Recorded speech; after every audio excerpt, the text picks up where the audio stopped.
Shalom pemirsa dimanapun Anda berada, selamat datang pada program On Target dalam episode Pilar-Pilar Iman. Hari ini kita akan membahas sebuah topik yang menarik, pengertian iman yang diekspresikan melalui nama-nama Allah. Pemirsa yang dikasihi oleh Tuhan Yesus Kristus, Alkitab banyak sekali mencatat peristiwa-peristiwa yang membuat seseorang kagum dan terpesona akan kedahsyatan dan kehebatan Tuhan, sehingga bisa memberikan nama-nama untuk Allah. Sebelum membahas iman yang diekspresikan melalui nama-nama Allah, ada baiknya kita mengetahui sifat-sifat ilahi Tuhan kita. Sifat yang pertama adalah Maha Kuasa. Di dalam Matius 28 ayat ke-18, Yesus mendekati mereka dan berkata, "Kepadaku telah diberikan segala kuasa di sorga maupun di bumi." Ini adalah sifat yang paling sering dipakai oleh anak-anaknya, oleh orang-orang percaya.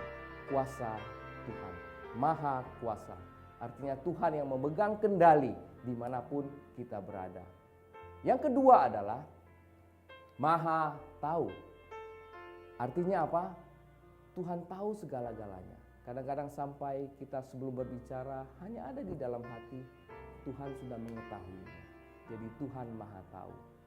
Dan sifat-sifat lainnya adalah kasih. Kita tahu dengan kasih-Nya yang begitu besar, Dia rela mati di atas kayu salib. Kemudian sifat-sifat yang lainnya adalah kekal. Dia adalah Alfa, Dia adalah Omega, Dia adalah awal, Dia adalah akhir, Dia kekal. Kemudian sifat yang lain tidak berubah. Paulus menulis, dulu, sekarang, dan selama-lamanya Tuhan tidak pernah berubah. Selain itu, sifat lainnya adalah pencipta. Dia yang menciptakan segala langit, bumi, dan segala isinya, termasuk kita. Manusia diciptakan oleh Tuhan. Kemudian sifat yang penting adalah kudus. Tuhan katakan kita harus kudus karena Tuhan itu kudus. Kemudian setia. Kita sebagai anak-anaknya ataupun hambanya ataupun orang percaya, kadang-kadang kita tidak setia. Namun Tuhan tetap setia mengasihi kita. Bukan hanya setia, tapi Tuhan adalah sosok yang mempunyai sifat mengampuni dosa-dosa kita. Seberat apapun dosa kita akan diampuni oleh Tuhan. Pemirsa yang dikasihi oleh Tuhan, inilah sifat-sifat daripada Tuhan kita. Dengan mengerti sifat-sifat Tuhan ini, apabila kita membaca di Mazmur 91 pada ayat yang ke-14, sungguh hatinya melekat kepadaku, maka aku akan meluputkannya. Aku akan membentenginya sebab ia mengenal namaku. Ternyata pemirsa, mengenal nama Tuhan itu sangat penting sekali. Ayat ini berbicara secara profetik tentang Tuhan Yesus dan juga semua orang yang mengikuti jejaknya. Sehingga dapat dihubungkan ayat ini dengan buah iman. Karena di dalam terjemahan King James Version, salah satu buah roh adalah faith ataupun iman, yang di dalam Alkitab terjemahan Indonesia diterjemahkan dengan kata kesetiaan. Pemirsa yang dikasihi Tuhan, sesungguhnya iman diekspresikan melalui nama-nama Tuhan Yesus Kristus.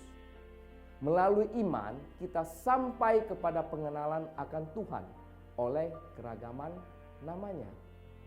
Yang menjadi pertanyaan adalah, pemirsa, bagaimana kita tahu keragaman nama Tuhan? Ini pasti pemirsa bertanya, bagaimana kita tahu keragaman nama Tuhan? Jawabannya sederhana, saat kita mengizinkan Tuhan untuk membawa kita, pemirsa. Saya ulang, saat kita mengizinkan Tuhan untuk membawa kita melalui, ada kata melalui, keadaan-keadaan yang menuntut pewahyuan tentang salah satu dari namanya. Sekarang kita akan melihat iman yang diekspresikan melalui nama-nama Allah, yaitu Yehova Sama. Tertulis di Yeskiel 48 ayat 35. Jadi keliling kota itu adalah 18.000 hasta. Sejak hari itu, nama kota itu ialah Tuhan hadir di situ. Iman dan kehadiran Tuhan. Bagaimana kita tahu Tuhan hadir? Tentu pada saat kita mengerjakan sesuatu pekerjaan besar dan secara jasmani, secara manusia itu sulit dilakukan dan hampir-hampir tidak mungkin bisa dilakukan. Nah, pada saat kita mendapatkan hasilnya dari pekerjaan itu, maka kita tahu Tuhan hadir bersama-sama dengan kita untuk menyelesaikan pekerjaan itu. Kemudian bagaimana kita tahu Tuhan hadir bersama-sama dengan kita?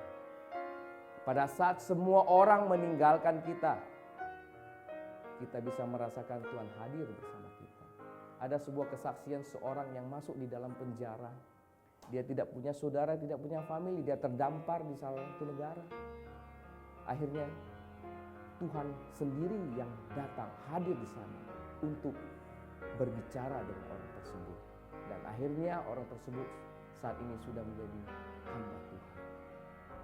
Kemudian bagaimana kita tahu Tuhan hadir? Pada saat tidak ada jalan keluar, tiba-tiba ada jalan keluar. Nah, di sanalah kita tahu Tuhan ada bersama-sama dengan kita. Tuhan hadir bersama-sama dengan kita. Kemudian kita bisa mengenal nama Tuhan Yehova Jireh. Ini sering kita dengar.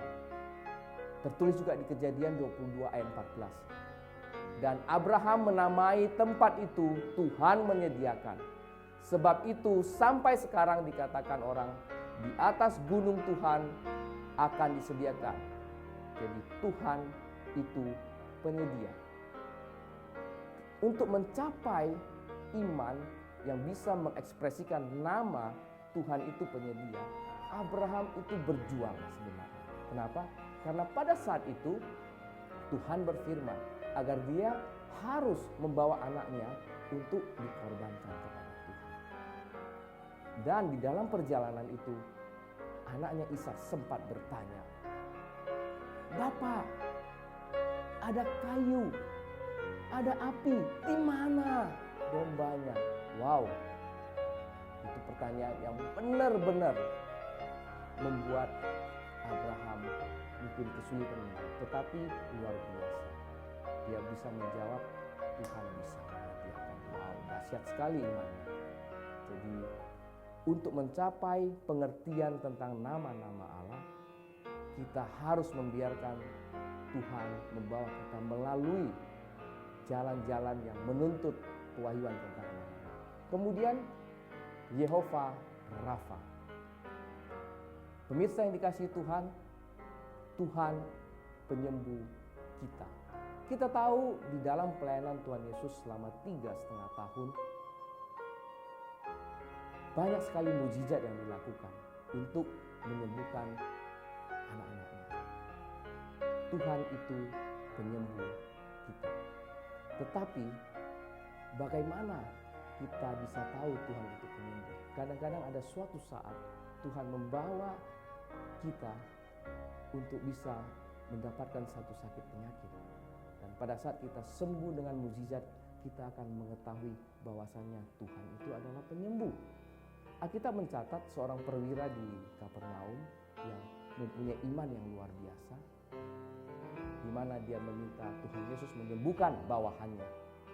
Dan dia sangat percaya, hanya sepatah kata saja maka bawahannya itu akan sembuh. Wow, dahsyat sekali, luar biasa.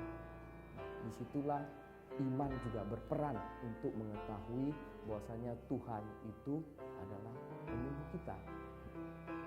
Kata kuncinya adalah pada saat Tuhan Yesus di bumi, dia adalah iman itu sendiri. Ketika peran Yesus digantikan Roh Kudus, maka Roh Kuduslah iman itu. Inilah yang sering dikatakan kehadiran Tuhan dan kuasa Tuhan.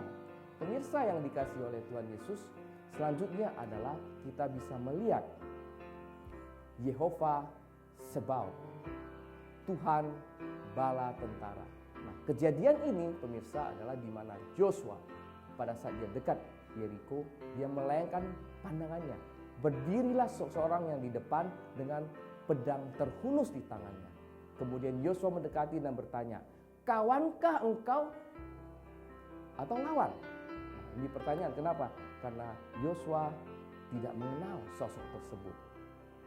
Tetapi jawabnya sederhana, "Bukan, akulah panglima bala tentara Tuhan." Wow, dahsyat sekali pemirsa. "Sekarang aku datang." Lalu Yosua sujud hingga mukanya ke tanah untuk menyembah panglima bala tentara Tuhan ini. Dan apa yang dikatakan? "Tanggalkanlah kasutmu dari kakimu, sebab tempat engkau berdiri itu kudus." Ini luar biasa sekali. Jadi Yosua dibawa kepada suatu kewahyuan untuk mengenal nama Tuhan. Kemudian Yehova Nisi, Tuhan adalah panjiku. Pada saat Musa menang melawan bangsa Amalek, dia mendapatkan satu kewahyuan bahwasanya Tuhan adalah panji-panji kita semua. Karena dengan panji-panji Tuhan maka mereka bisa menang melawan bangsa Amalek. Kemudian Yehova, Tuhan adalah gembalaku. Pemirsa yang dikasihi Tuhan, serahkan hidup kita semuanya kepada Tuhan agar kita mau digembalai oleh Gembala Agung yaitu Tuhan Yesus.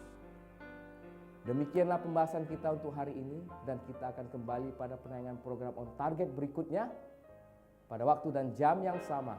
Shalom dan Tuhan Yesus memberkati.